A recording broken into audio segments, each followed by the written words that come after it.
From time to time, we form worship services from the words and reflections of some of our community members, just as we are doing today. In the past, we simply called it Tree of Life Voices. But a couple of weeks ago, I stumbled on some new, more creative sounding labels. Our sister congregation, Prairie Circle, calls them tapestry services. Another name that struck me as so perfect, and which we are using today, is the patchwork service. I really enjoy this label because, just like a patchwork quilt, in this kind of worship, different pieces are lovingly shaped and then joined together in a larger design, a creative union, a work of art. As life is always full of surprises, we have some changes that we are working with in this service. Last week, one of our speakers, Patrick Murfin, had a bad fall and has been occupied with the art of healing. Last night, Lisa Messinger sadly let me know that a stomach bug had forced her also to work on the art of recovering. She was able to send her written words, and so she is joining us in spirit, and we'll also get to hear her thoughts. Today, we have Steve Lyons, Andrew Galicia's, and Lisa's reflections created by answering these questions. Have you ever thought of your life as a dance or poetry or a painting? What has appeared in life, or what have you worked at that has made living beautiful and full of meaning? Let me repeat those questions, because I want us to hold those questions for ourselves as well. Have you ever thought of your life as a dance, or poetry, or a painting? What has appeared in your life, or what have you worked at that has made living beautiful or full of meaning? As you listen today, make space to receive the gifts that are being shared. And in that space, in that receiving, may you also hold a sense of wonder and a feeling of joy for the art of your own life and being.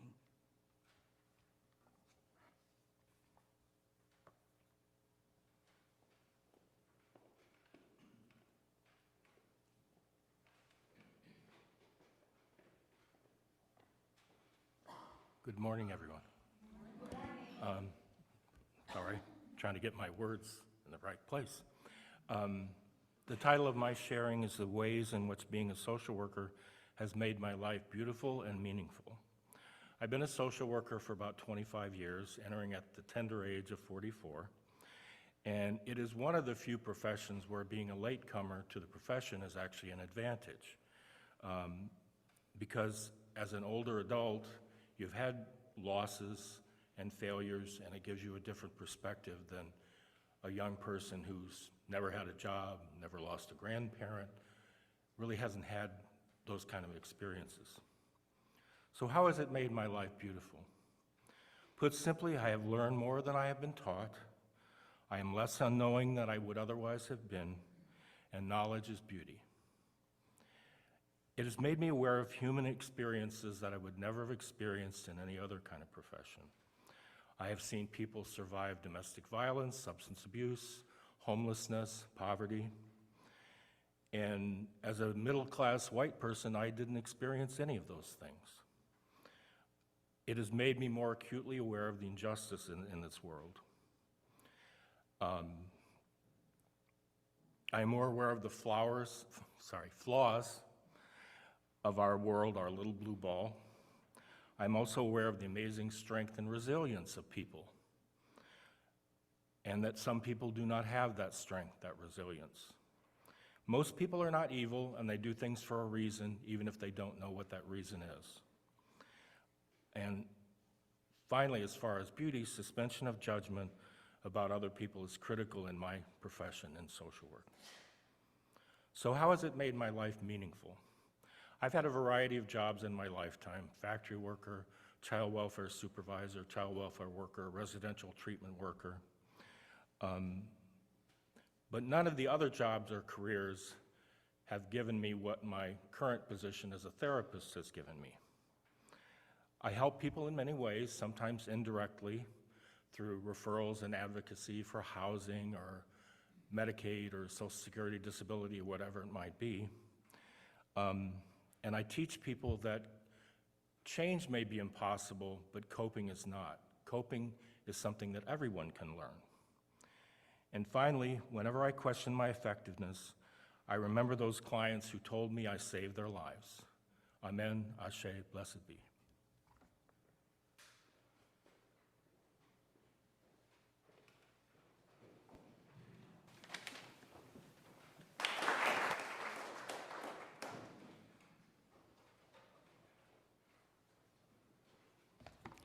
Well, thank you to Lilith, Victor, and our choir for giving me a really tough act to follow, but that was fantastic. Thank you so much. I grew up in a family where none of us had a shred of talent in any form of art whatsoever. But despite of that, or maybe because of it, my parents thought it was important for us to develop an appreciation of art. And growing up in the Chicago suburbs, we had a lot of opportunities to do that. And my favorite of these trips was always to the Art Institute of Chicago. Can I have the next slide, please? It was on one of these trips that I encountered the famous painting that I'm sure many of you are familiar with, A Sunday Afternoon on the Island of La Grande Jatte by Georges Seurat. This painting is a well-known example of a technique Seurat developed called pointillism. Instead of traditional brush strokes, Seurat applied tiny dots of color that blended together in the viewer's eye to create a much larger picture. So from far away, the painting doesn't seem to be created much differently than any other painting. Can I have the next slide, please? But the closer you get to the painting, it becomes evident that each figure is actually made up of thousands of tiny individual points of color. This painting has been a favorite of mine since those childhood trips to the Art Institute of Chicago. But it wasn't until I was much older that I understood the meaning that this painting brought to my life. As people who were important to me have passed away, I realized that the things I loved the most about them weren't the big things or the brushstrokes of their lives. It was the little things, the tiny, colorful dots of their lives that made up who they were to me. It was the memory that my grandmother could tie the most perfect bows, and the love that she put into those bows was better than any gift that she ever attached them to. Or that my father was always willing to sit with me after a long day at work and patiently explain a math problem to me in a way that made me think I arrived at the solution by myself. Or that my mother had the most contagious laugh and could brighten up even the darkest of days with just the sound of it. I try to remind myself that every interaction I have with people will create a pixel in their mind. All of those dots will eventually form the image of me in their memory.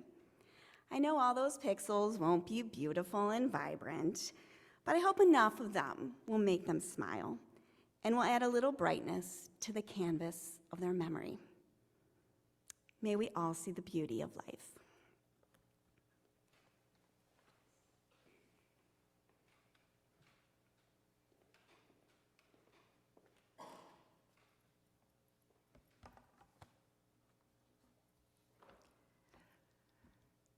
So I'm not Lisa Messinger. I am sharing the words that she prepared for her talk, which is the space in between. I'm sorry, the space between.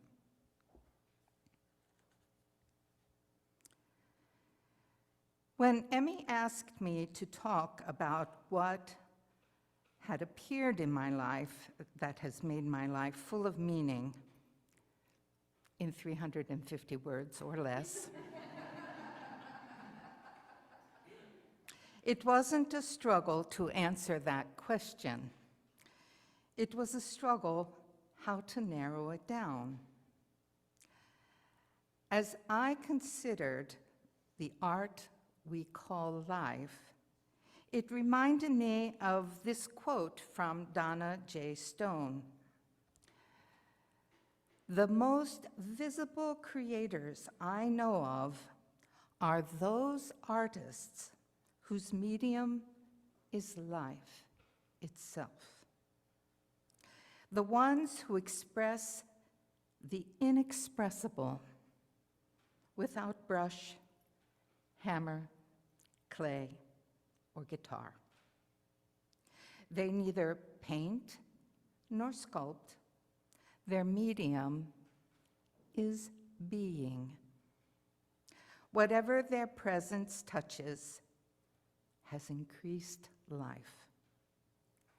They see, and they don't have to draw. They are the artist of being alive." The artist of being alive. What does that even mean? When I first read this quote in my early 20s, I had no idea.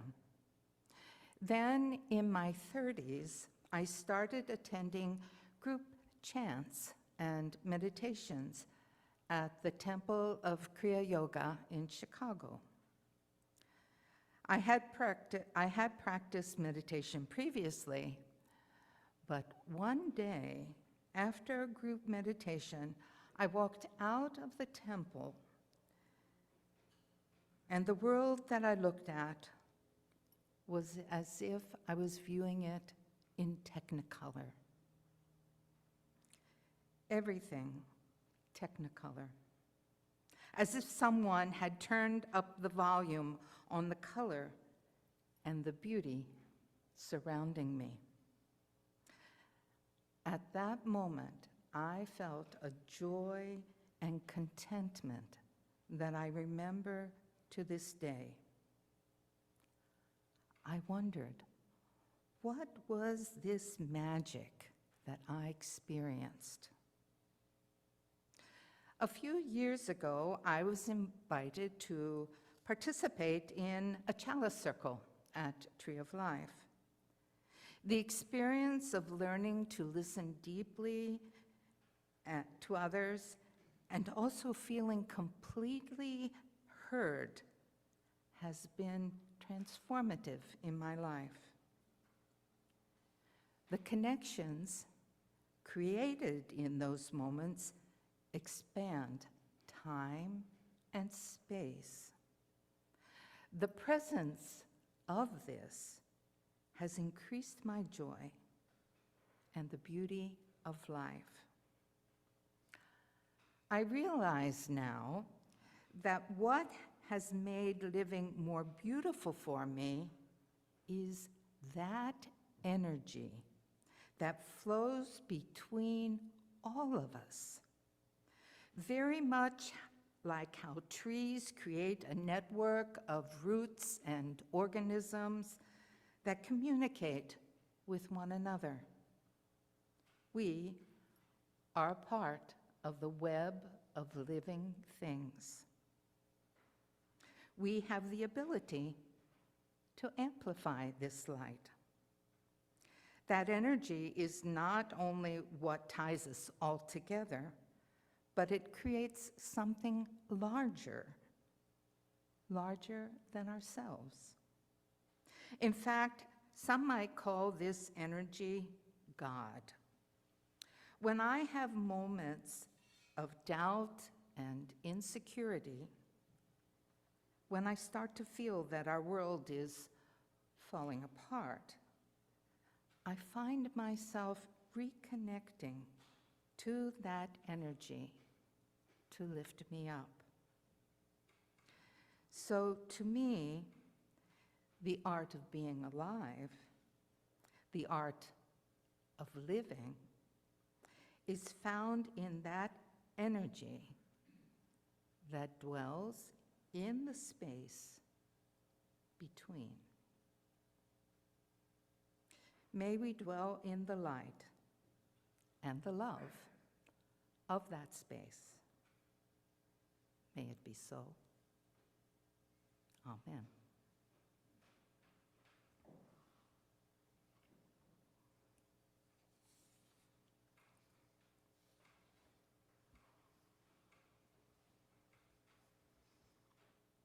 Now I've turned back into Emmy. Taking time to appreciate what we are and what is meaningful to us as individuals can be an important part of our relationship to life and to living.